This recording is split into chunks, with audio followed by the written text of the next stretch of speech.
नमस्कार, मैं Satish Kumar Mishra competitive English tutorial के यूट्यूब चैनल पर आपका हार्दिक स्वागत करता हूं।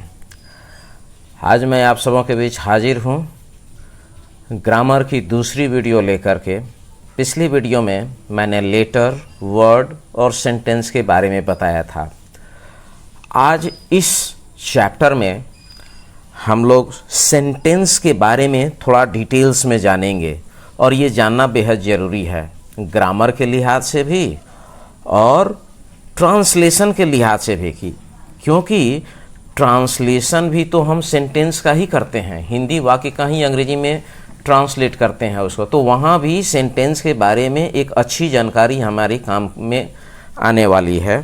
और यहाँ तो ज़रूरत है ही, क्योंकि सेंटेंस में जानने के बाद ही हम पार्ट्स ऑफ स्पीच, चूँकि सेंटेंस वर्ड से मिलकर के बनता है और वर्ड्स के क्या फंक्शन होते हैं और फंक्शन के आधार पर उनको हम लोग 8 क्लासेज में रखते हैं, 8 क्लास, जिससे पार्ट्स ऑफ स्पीच बनता है, जिसकी चर्चा मैंने पिछले वीडियो में की है।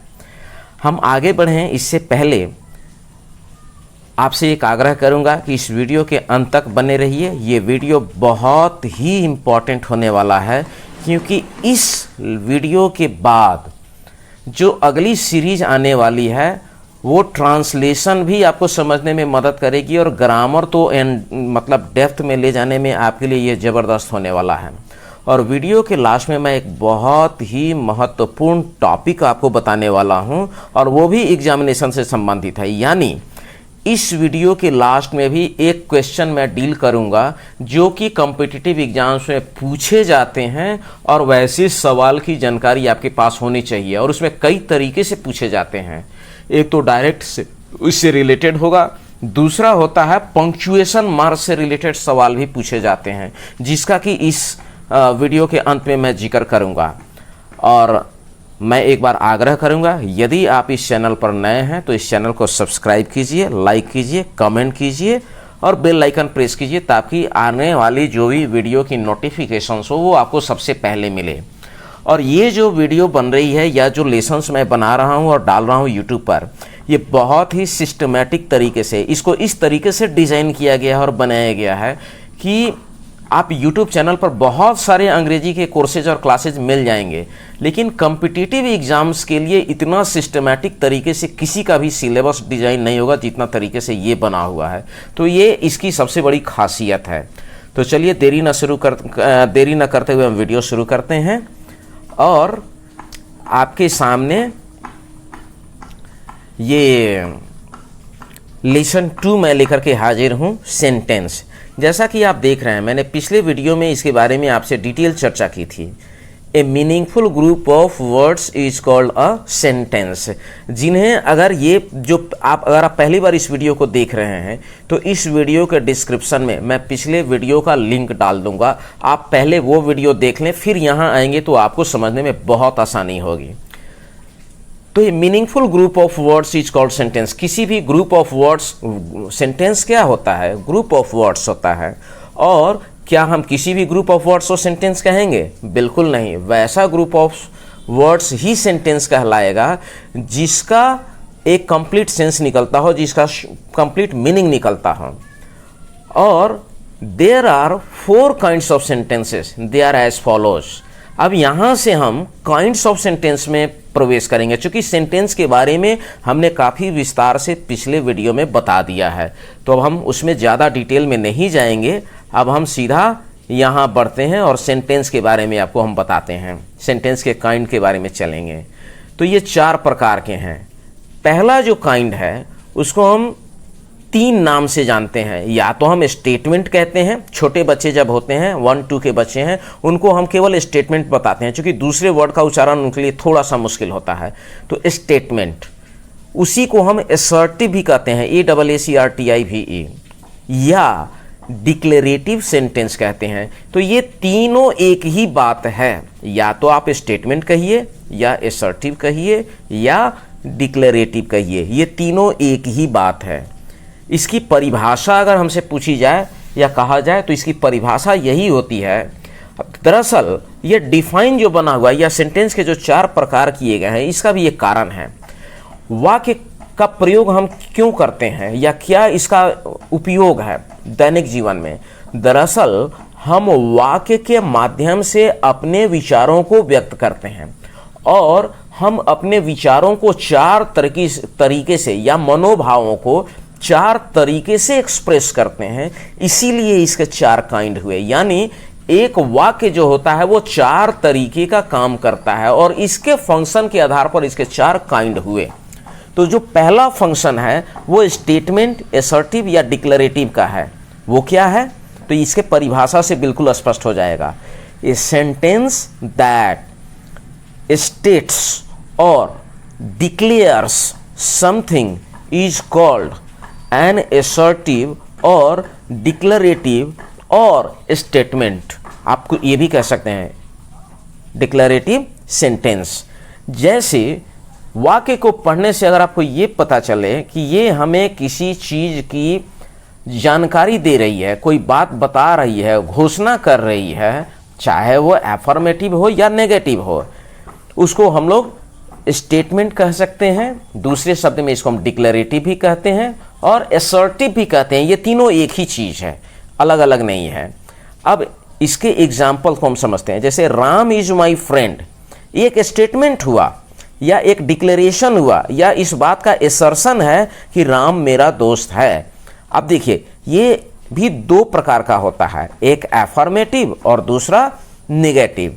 तो हम नेगेटिव क्या होता है, अब जैसे सीता इज नॉट डांसिंग, यानी सीता के डांस करने को डिनाई किया जा रहा है, इस बात को नकारा जा रहा है कि सीता नाच रही है, सीता नहीं नाच रही है। तो ये बात भी एक स्टेटमेंट ही हुआ, एक डिक्लेरेशन हुआ। तो ये दो तरीके से होता है, या तो एफर्मेटिव हो या नेगेटिव। ये दोनों ही एफर्मेटिव और नेगेटिव ये दोनों ही स्टेटमेंट में ही आते हैं। यानी स्टेटमेंट कहें या असर्टिव कहें या डिक्लेरेटिव कहें, ये दोनों एफर्मेटिव और नेगेटिव दोनों इसी के पार्ट होते हैं। तो Ram is a good boy, Ram is not a good boy, ये दोनों ही स्टेटमेंट हुए, या असर्टिव सेंटेंस कहें या डिक्लेरेटिव सेंटेंस कहें, क्योंकि एफर्मेटिव और नेगेटिव इसके दो रूप हो गए। यानी कि स्टेटमेंट वाला जो वाक्य हुआ, यानी ये जो पहला काइंड है डिक्लेरेटिव सेंटेंस, इसके दो काइंड हो गए, एक एफर्मेटिव फॉर्म हो गए, एक एफर्मेटिव और दूसरा नेगेटिव। अब हम आगे की तरफ बढ़ते हैं।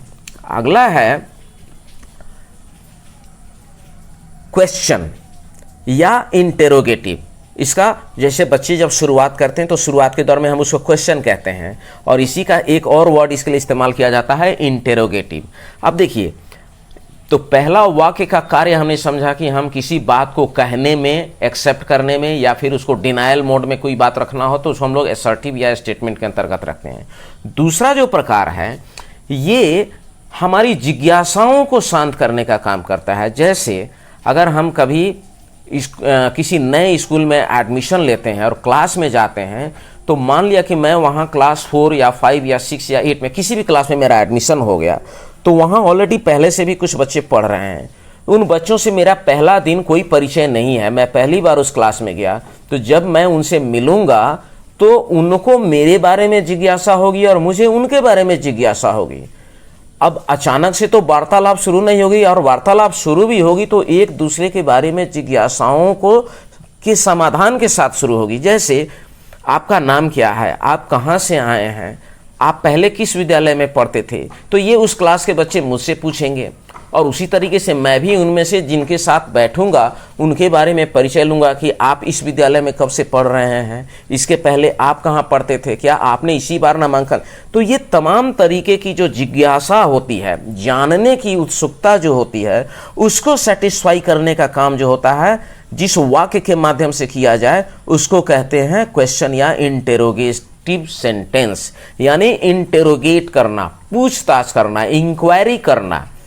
तो a sentence that asks a question, a sentence that asks a question is called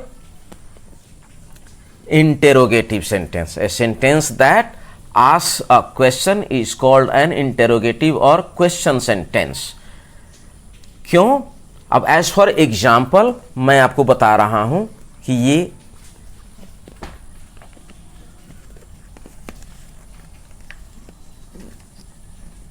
क्या है।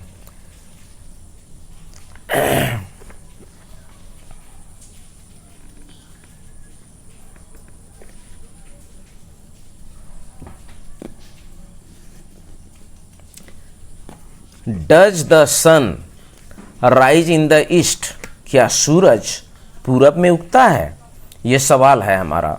और यहाँ लास्ट में आप देखिए साइन ऑफ इंट्रोगेशन है।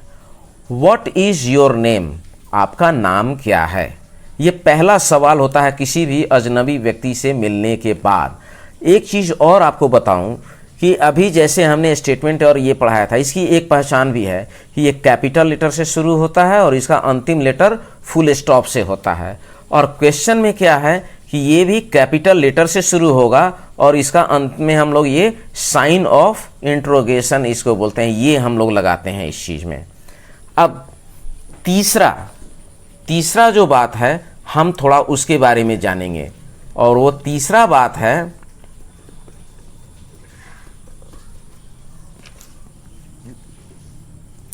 कमांड या इंपरेटिव सेंटेंस इसको कहते हैं। इसके अंतर्गत क्या आते हैं।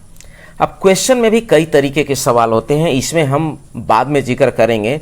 जैसे क्वेश्चन भी कई प्रकार के होते हैं, एक होता है ओपन क्वेश्चन, एक क्लोज्ड क्वेश्चन कहते हैं जिसका जवाब हाँ या ना में दिया जा सके। क्लोज्ड क्वेश्चन के लिए हम येस नो क्वेश्चन का भी प्रयोग करते हैं कि इसको येस नो, जिसका जवाब ओनली येस और नो में दिया जा सके।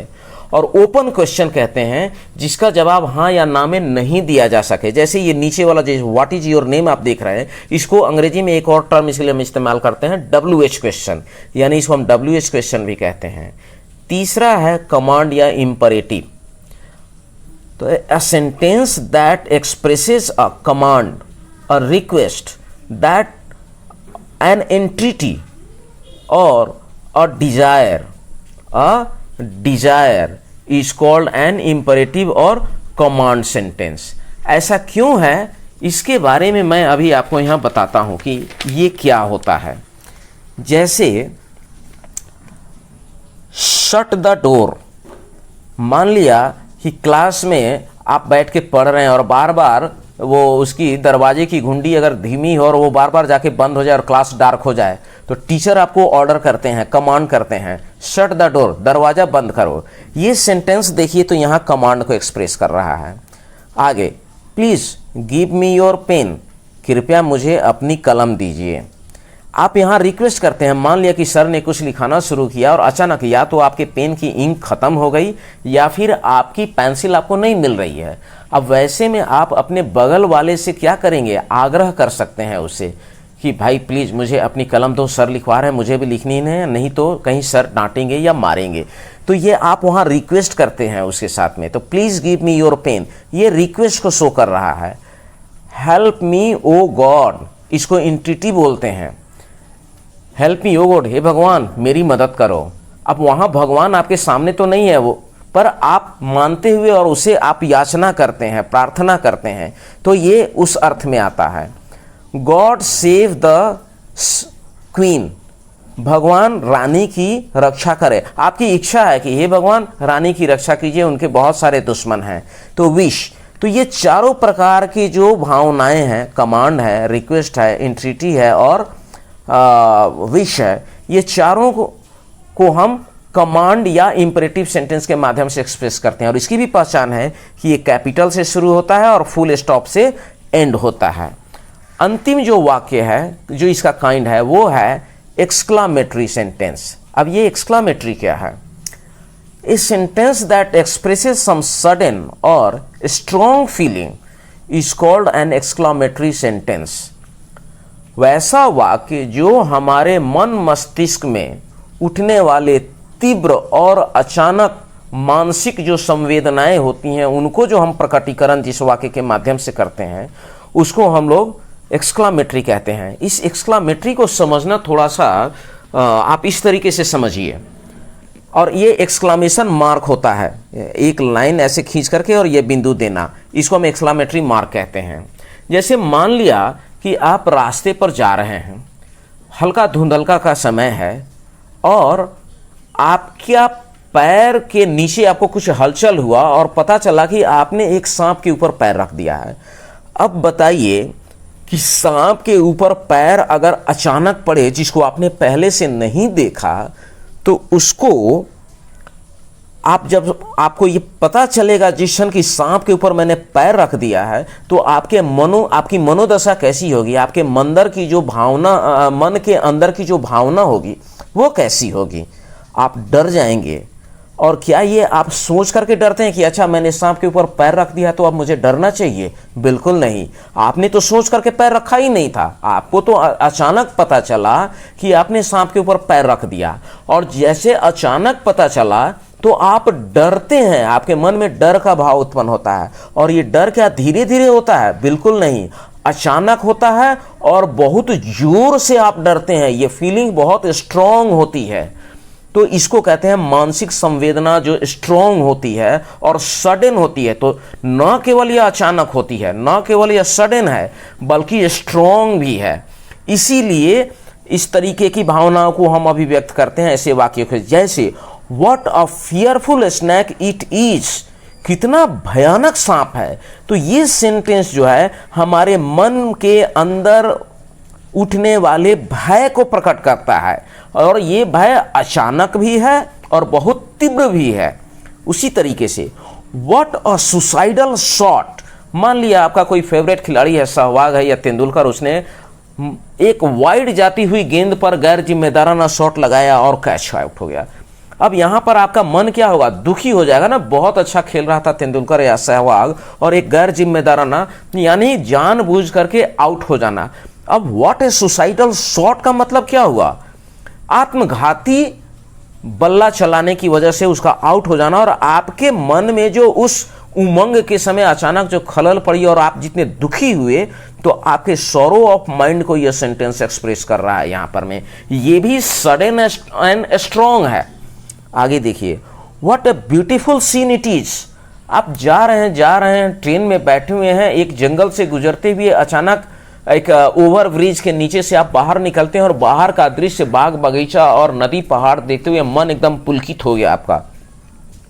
अब यहां मन इतना खुश हुआ, आप कहते हैं अरे वाह कितना शानदार नजारा है, what a beautiful seen it is, क्या खूबसूरत नजारा है। आप उसकी खूबसूरती को व्यक्त नहीं कर पा रहे हैं, इसको हम कहते हैं हैप्पीनेस ऑफ माइंड। ये भी काफी सडन और स्ट्रांग है, और इसको जिस सेंटेंस के माध्यम से आप एक्सप्रेस कर रहे हैं that is called exclamation of happiness. आगे, व्हाट ए ह्यूज रोबोट, कितना विशाल रोबोट है। इसके बारे में आप कभी सोचा भी नहीं होगा कि इतना बड़ा विशाल रोबोट आप देखेंगे। तो यहाँ आप सरप्राइज्ड हैं, आश्चर्यचकित है। और ये जो भी इस तरीके की सडन और स्ट्रॉन्ग फीलिंग ऑफ माइंड होती है, उसको जिस सेंटेंस के माध्यम से हम एक्सप्रेस करते हैं उसको कहते हैं एक्सक्लामेटरी सेंटेंस। अब मैंने आपसे कहा था कि इस वाक्य के अंत में मैं एक ऐसी बात आपको बताने वाला हूं जिसका संबंध आपके परीक्षा में है, और ऐसे सवाल पूछे जाते हैं। वो सवाल क्या होते हैं? इस सवाल कहा जाता है क्लासीफाई द सेंटेंसेस, यानी 10, 15, 20 वाक्य दिए हुए हैं और उसमें आपको बताना है कि कौन सा वाक्य किस कैटेगरी का है, यानी कि वो असर्टिव का है या इंटेरोगेटिव का है या कमांड का है या फिर एक्सक्लामेटरी का है। तो उस चीज को पूछने के लिए क्वेश्चन का एक मोड ये होता है क्लासीफाई द सेंटेंस, यानी सेंटेंस का कौन सा क्लास है, 4 क्लास में से किस क्लास में रखेंगे। तो ऐसे भी सवाल पूछा जाता है। यही वो एक चीज था जो मैं बताना चाह रहा था। दूसरा, state the kind of sentences, यानी उन 20 प्रश्नों के काइंड बताएं, वाक्यों के काइंड बताएं, कौन सा वाक्य किस कैटेगरी में आएगा। तो सवाल इस तरीके से भी पूछा जाता है, जवाब वही होगा। और जो तीसरा पूछा जाता है वो तीसरा सवाल ये है, से whether each of the following sentence is assertive, imperative, interrogative और exclamatory, यानी आप बताइए कि दिए गए वाक्य इनमें से क्या हैं, assertive है, imperative है, interrogative है या exclamatory है, यानी आप उसके काइंड को पहचाने। तो ये 3 तरीके से सवाल पूछे जाते हैं, जवाब एक ही होगा कि सेंटेंस का आपको काइंड बताना है। अब इसी चीज का एक छोटा सा चीज मैं यहां बता रहा हूं ये सेंटेंस में ही, क्योंकि इस टॉपिक का रिलेशन आने वाले वीडियो से है। अगला जो वीडियो मैं बनाऊंगा वो ट्रांसलेशन के ऊपर बनाने वाला हूँ। सेंटेंस के काइंड आप समझ गए, और सेंटेंस को अंग्रेजी में ट्रांसलेट करने के लिए इस चीज़ को समझना। तो मैंने अभी जो पीछे बताया वो काइंड ऑफ सेंटेंस बताया, और यहाँ जो मैं बता रहा हूँ ये फॉर्म्स ऑफ सेंटेंस है। काइंड और फॉर्म में अंतर होता है। एक ही वाक्य 4 रूप में अलग अलग तरीके से रूप बदल करके आता है।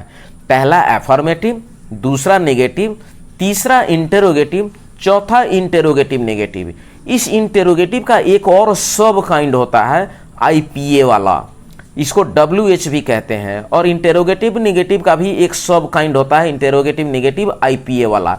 ये आईपीए वर्ड जो है इसको मैं नेक्स्ट वीडियो में, मैंने लिखा भी है रेस्ट इन नेक्स्ट वीडियो, मैं इसको नेक्स्ट वीडियो में इसको एक्सप्लेन करूंगा। और जो आने वाला वीडियो है वो बेहद बेहद बेहद इंपॉर्टेंट होने वाला है, क्योंकि उसमें मैं ट्रांसलेशन की चर्चा करूंगा।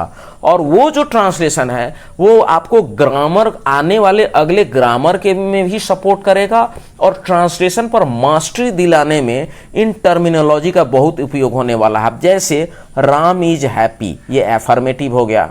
राम इज नॉट हैप्पी, ये उसका नेगेटिव हो गया। इज राम हैप्पी, ये इंटेरोगेटिव हो गया क्या वाला। इज राम नॉट हैप्पी, ये क्या वाला इंट्रोगेटिव नेगेटिव हो गया। वाई इज राम हैप्पी, जिसको ओपन क्वेश्चन कहते हैं या WH क्वेश्चन, ये आईपीए वाला इंट्रोगेटिव हुआ। Why is Ram not happy, ये आईपीए वाला इंट्रोगेटिव नेगेटिव हुआ। इस आईपीए वर्ड की चर्चा मैं जस्ट इसके बाद वाले वीडियो में करने वाला हूं, और वो वीडियो बहुत बहुत खास होने वाला है। तो वेट कीजिए उसके लिए। मिलते हैं अगले वीडियो में। एक बार अंत में फिर कहूँगा कि यदि आपने मेरे चैनल को सब्सक्राइब नहीं किया है तो इसको सब्सक्राइब कीजिए, लाइक कीजिए, और आप वीडियो के साथ बने रहिए। ये बिल्कुल स्टार्टिंग से सारी चीज़ें लेकर के समझाई जा रही हैं जो आपको कंपटीशन में मदद करने वाला है, सैनिक स्कूल, RK मिशन और गुरुकुल के लिए। तो ये वीडियो बहुत ही खास होने वाला है, और ये सीरीज़, तो इस चैनल को जरूर सब्सक्राइब कीजिए। धन्यवाद।